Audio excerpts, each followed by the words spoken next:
Main ಇದು ತೊಗೊಳಕ್ಕೆ ಮುಂಚೆ ನಾನು ಏನು ನೋಡಬೇಕು ಅಂತಂದರೆ ಈ ಹಸುದು ಗಾತ್ರ ಇದು ಚಿಕ್ಕದಾಗಿದ್ದಾಗ ಹಿಂಗಿದೆ, ಇದು ವಯಸ್ಸಾಗ್ತಾ ದೊಡ್ಡದಾಗುತ್ತೆ. ಇದೀಗ ಚಿಕ್ಕದಾಗಿದೆ ನೋಡಿ. ಹಸು ಗಾತ್ರ ನೀವು ಹಿಂಗೆ ನಿಂತ್ಕೊಂಡ್ರೆ ಒಂದು ಫರ್ಲಾಂಗ್ ನಿಮಗೆ ಕೈ ಸಿಗಬೇಕು. ಈ ಫರ್ಲಾಂಗ್ ಇದೇನು ಹೇಳ್ತೀವಿ, ಈ ಒಂದು ಪೊಸಿಷನಿಂದ ಈ ಒಂದು ಪೊಸಿಷನ್ಗೆ 1.5 ಮಾರ್, ನಾವು 1.5 ಮಾರ್ ಅಂತ ಕರಿತೀವಿ. ಸೊ 1.5 ಮಾರ್ ಮಿನಿಮಮ್ ಇದ್ದರೆ ಹಸು ಸೈಜು ಅದಾದಮೇಲೆ ಫ್ಯೂಚರಲ್ಲಿ ದೊಡ್ಡದಾಗತ್ತೆ ಅನ್ನೋದು. ಎರಡನೇದು ಇದು ನೋಡಿ, ಏನಕ್ಕೆ 1 ಮಾರು ಅಂತಂದರೆ ಈಗ ನೋಡಿ ಹಸು ಸೈಜ್ ಬಂದಂಗೆ ಅದರ ಹಾಲ್ ಡೆವಲಪ್ಮೆಂಟು ಚೆನ್ನಾಗಿರುತ್ತೆ, ಅದರೊಂದು ಕರು ಡೆವಲಪ್ಮೆಂಟು ಚೆನ್ನಾಗಾಗತ್ತೆ. ಸೊ ಹಸು ತುಂಬ ತೀರಾ ಚಿಕ್ಕದಾಗದಷ್ಟು ಏನಾಗುತ್ತೆ, ಅದಕ್ಕೆ ನ್ಯೂಟ್ರಿಷನ್ ಜಾಸ್ತಿ ಇಲ್ದಿರ ಹಸು ಬೆಳವಣಿಗೆ ಕಡಿಮೆ ಆಗುತ್ತೆ. ಹಸು ಅಂತಂದ್ರೇ ನಿಮ್ಗೆ ಹೇಳಬೇಕು ಅಂದರೆ ಯೂಶಲಿ ಏನೋ ಅದ್ರದ್ದು breed itself it's like 1.5 ಮಾರ್ ಬರಲೇಬೇಕು. ಸೊ ಆ ಬ್ರೀಡ್ ಹೆಸರನ್ನೇ ಹಸು, ಕೌ ಅಂತಂದ್ರೇ 1.5 ಮಾರ್ ಇದ್ರೇ ಅದಕ್ಕೂ ಒಳ್ಳೆ ಹಸು ಅಂತ ಕರೀತಾರೆ. ಅದಕ್ಕಿಂತ ಕಡಿಮೆ ಇದ್ದರೆ ಅದು ಒಳ್ಳೆ ಹಸು ಆಗಲ್ಲ.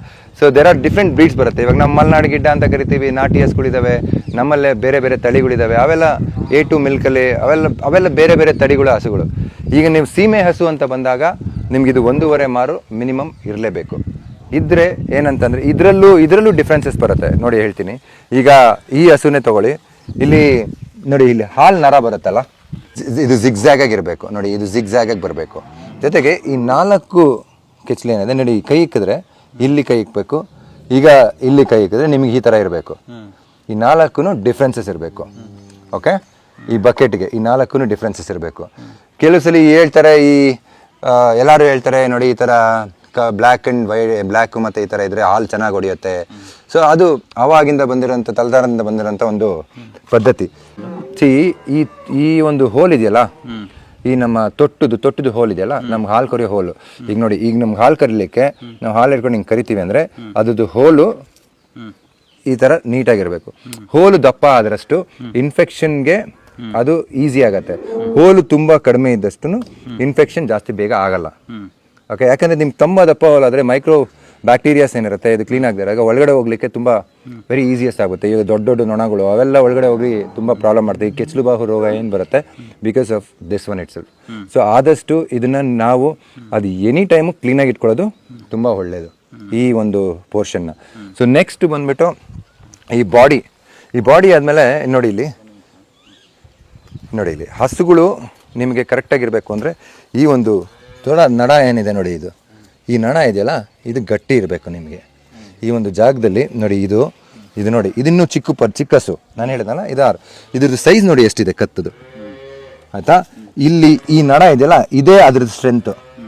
ಈ ಸ್ಟ್ರೆಂತು ಚೆನ್ನಾಗಿದ್ರೆ ಹಸುಗಳು ದೊಡ್ಡದಾಗ್ತವೆ, ದಪ್ಪ ಬರ್ತವೆ, ಸೈಜ್ ಬರ್ತವೆ. ಈ ಮೇನ್ ಥಿಂಗ್ ನೀವು ಕಂಡುಹಿಡಿಬೇಕಾದ್ರೆ ಹಸುಗಳಲ್ಲಿ ನೀವು ಕೆಚ್ಚಲು ಸರಿಯಾಗಿದೆ ನೋಡ್ಕೊಬೇಕು, ಇದು ಬಾವು ಬಂದಿದೆ ಇದನ್ನು ತೋಡ್ಕೊಬೇಕು ನಿಮಗೆ. ಮತ್ತು ಇವಾಗ ನೋಡಿ, ಇದೊಂದು ಹೇಳ್ತೀನಿ, ಈಗ ನಿಂತ್ಕೊಳ್ಳೋ ಸ್ಟೈಲು ಹಸುಗಳು.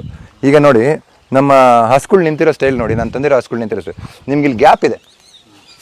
ಓಕೆ, ಈ ಕೆಚ್ಚಲಿಗೆ ಗ್ಯಾಪ್ ಇರಬೇಕು ಯಾವಾಗಲೂ ನಿಂತ್ಕೊಬೇಕಾರೆ. ಬಾಟಮ್ ಮಾಡಿದಾಗ ನಿಮ್ಗೆ ಯಾವಾಗಲೂ ಕೆಚ್ಚಲು ಗ್ಯಾಪಲ್ಲಿ ನಿಂತ್ಕೋಬೇಕು. ಅವಾಗ ಏನಾಗುತ್ತೆ, ಕೆಚ್ಚಲು ಡೆವಲಪ್ಮೆಂಟು ಪ್ರಾಪರ್ ಲೈನಿಂಗ್ ಆಗಿರುತ್ತೆ. ಇದು ಯಾವಾಗ ಕಾಲಲ್ಲಿ ಒಳಗಡೆ, ಇವಾಗ ಕೆಲವು ಹಸುಗಳು ಏನಾಗುತ್ತೆ, ಈ ಥರ ಕೆಚ್ಚಲು ಬಂದು ನೀವು ಒಳಗಡೆ ನಿಂತ್ಕೊಳ್ಳುತ್ತೆ ಕಾಲು, ನಿಮಗೆ ಉಡರ್ ಬಂದು ತುಂಬ ಮುಂದೆ ಬಂದ್ಬಿಡುತ್ತೆ. ಸೊ ಉಡರ್ ತುಂಬ ಮುಂದೆ ಬಂದಷ್ಟು ಇಲ್ಲಿ ನಿಮಗೆ ಸ್ಟ್ರೆಚಿಂಗ್ ಜಾಸ್ತಿ ಆಗುತ್ತೆ. ಇಲ್ಲಿ ಸ್ಟ್ರೆಚಿಂಗ್ ಜಾಸ್ತಿ ಆದಾಗ ಏನಾಗುತ್ತೆ ನಿಮ್ಗೆ ಅಗೇನ್ ಇಟ್ಸ್ ಅನ್ ಇಶ್ಯೂ. ಈ ಥರ ಇದ್ದಾಗ ಏನಾಗುತ್ತೆ, ಇವಾಗ ಇನ್ನೊಂದು ಹೇಳ್ತೀನಿ ನೋಡಿ. ಈಗ ನಾನು ಉಡರ್ ಬಗ್ಗೆ ಹೇಳ್ತಾ ಇದ್ದಲ್ಲ, ಉಡರು ವೆರಿ ವೆರಿ ಇಂಪಾರ್ಟೆಂಟ್ ಸ್ಟೇಜು ಕೊಡುತ್ತೆ ನಿಮ್ಗೆ. ಇಲ್ಲಿ ನಿಮ್ಮ ಹಿಂದ್ಗಡೆಯಿಂದ ವೀಡಿಯೋ ನೋಡಿ, ನೀವು ಇದು ಹೆಂಗಿದೆ ನೋಡಿ ಲೈನು, ಈ ಲೈನ್ ತಕ್ಕನಂಗೆ ನಿಮ್ಗೆ ಇಲ್ಲಿ ಕೆಚ್ಚಲೋಗಿದೆ, ಮುಂದೆದೂ ಹಿಂಗೆ ಇದೆ. ಇದು ಇಲ್ಲೋ ಒಂದು ಕಡೆ ಇರೋದು, ಇದು ಇನ್ನೂ ಒಂದು ಕಡೆ ಇರೋದು, ಆ ಥರ ಇಲ್ಲ. ಇದು ಬಂದ್ಬಿಟ್ಟು ಹೆಲ್ದಿಯೆಸ್ಟ್ ಕೌ ಅಲ್ಲಿ ಒಂದು. ಹೆಲ್ದಿಯೆಸ್ಟ್ ಅಂತಂದರೆ ಒಂದು. ಇದನ್ನು ನೀವು ಇನ್ನೊಂದು, ಈಗ ಹುಟ್ಟಿದ ತಕ್ಷಣ ಕರು ಹಾಕಿದ ತಕ್ಷಣ ಯಾವ ಹಸುಗಳನ್ನು 20 ಲೀಟ್ರ್ 30 ಲೀಟ್ರ್ ಕೊಡಲ್ಲ ಸರ್.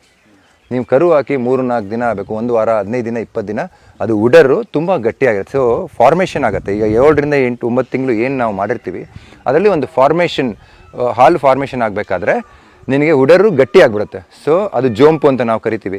ಆ ಜೋಂಪು ಹಿಳಿಬೇಕು.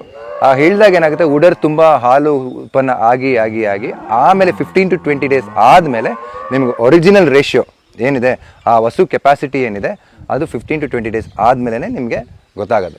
So it is very very important. ನೋಡಿ, ಇದು ಡ್ರೈಯಿಂಗ್ ಪೀರಿಯಡಲ್ಲಿದೆ. ಈ ಜರ್ಸಿ ಬಂದು ಡ್ರೈಯಿಂಗ್ ಪೀರಿಯಡಲ್ಲಿದೆ. ಓಕೆ, ಈಗ ನೋಡಿ, ಇದನ್ನು ಮುಟ್ಟು ನೋಡಿ, ಇದು ಪೂರ್ತಿ ಇನ್ನೂ ಬಾಟಮ್ ಮಾಡಿದೆ. ಇದು ಇಷ್ಟು ಬಾಟಮ್ ಮಾಡೋ ಕೇಪಬಿಲಿಟಿ ಇದೆ. ಇದ್ರ ಗಾತ್ರ ನೋಡಿ, ಈಗ ಈಗ ಇದ್ರದ್ದು ಡೆವಲಪ್ಮೆಂಟ್ ಟೈಮ್, ಈಗ ಇದ್ರದ್ದು ಡೆವಲಪ್ಮೆಂಟ್ ಟೈಮ್, ಇನ್ನು ಇದು ಕರು ಹಾಕ್ಲಿಕ್ಕೆ ಇನ್ನೂ 1 ತಿಂಗಳು ಬೇಕು. ಇದು ಡೆವಲಪ್ಮೆಂಟ್ ಟೈಮ್ ಏನೇನು ಮಾಡುತ್ತೆ, ಈಗ ನೋಡಿ ಇದನ್ನ ನಾವು ನಿಮ್ದು ಲೈನ್ ನೋಡಿ, ಇದು ಲೈನ್ ನಿಮ್ಗೆ ನೋಡಿದ್ರೆ ನಿಮ್ಗೆ ಗೊತ್ತಾಗುತ್ತೆ ಈ ಲೈನಿಂಗ್ ಎಷ್ಟಿದೆ ಅಂತ. ಇದು ಗಾತ್ರ ಈಗಲೇ ಹೆಂಗಿದೆ, ಇನ್ನು 1 ತಿಂಗಳಾದ್ಮೇಲೆ ಇದೇ ಹಸು ನಿಮ್ಗೆ ಈ ಸೈಜ್ ಬರುತ್ತೆ. ಸೊ ಇದಕ್ಕೆಲ್ಲ ಮೇನ್ ಇಂಪಾರ್ಟೆಂಟ್ ಏನು, ರೇಷನ್